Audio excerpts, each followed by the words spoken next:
Ko'rdingmi? Shunaqa chiroyli modelda oldim. Shunaqa zo'r yarashdi, ishon. Seni deb bugun ota-onalar majlisida sharmanda bo'ldim. Yer yorilmadi, yerga kirib ketmadim. Kamroq telefon o'yna, ko'proq darsingni qilgin.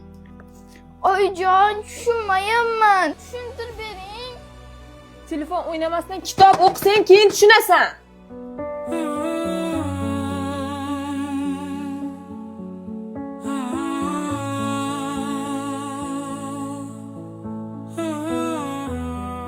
Ko'rdingmi? Rosa chiroyli ekan, ha? Assalomu alaykum. Va alaykum assalom. Yaxshi keldingizmi? Tinchlikmi? Tinchlik emasdi, dadasi. Bugun ota-onalar majlisiga borgandim. Qizingiz sharmanda qildi hamma ota-onani oldida meni. O'qituvchisi aytayapti, o'zlashtirish past, hamma o'quvchini oxirgi darajada o'qiydi deb. O'zingiz bir gaplashib qo'ying.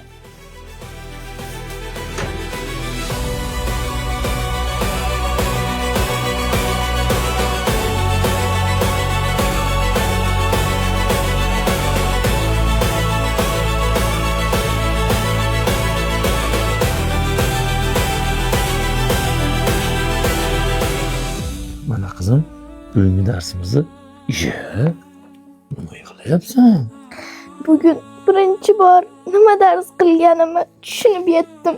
Voyjon. Dadajon, har kuni birga dars qilaylik. Kelishdik, xo'p asa. Kelishdik.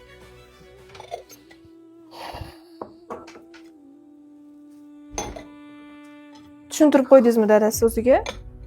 Ha.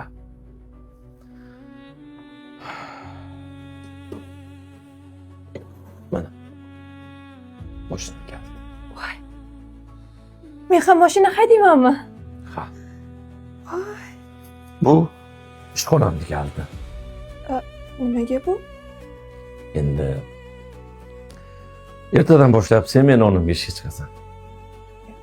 Ertalab kelasan.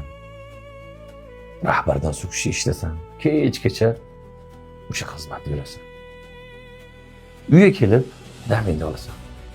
Men esa qizimni tarbiyasi, darsliklar bilan shug'ullanaman.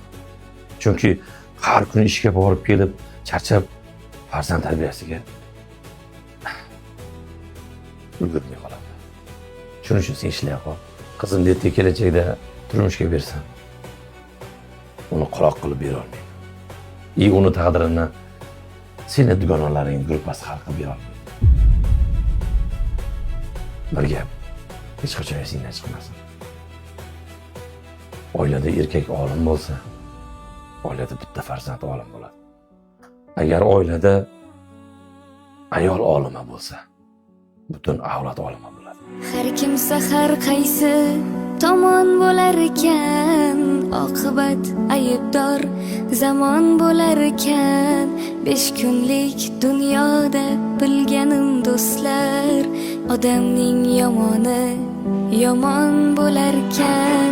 Birovning qalbini bo'lmaydi bilib, yiqilsang ustingdan ketarkan kulib, hattoki shaytonga ustozlik qilib, odamning yomoni yomon bo'larkan. Har kimsa har qaysi tomon bo'lar ekan, oqibat aybdor zamon bo'lar ekan. 5 kunlik dunyoda ko'rganim do'stlar, odamning yomoni yomon bo'lar ekan.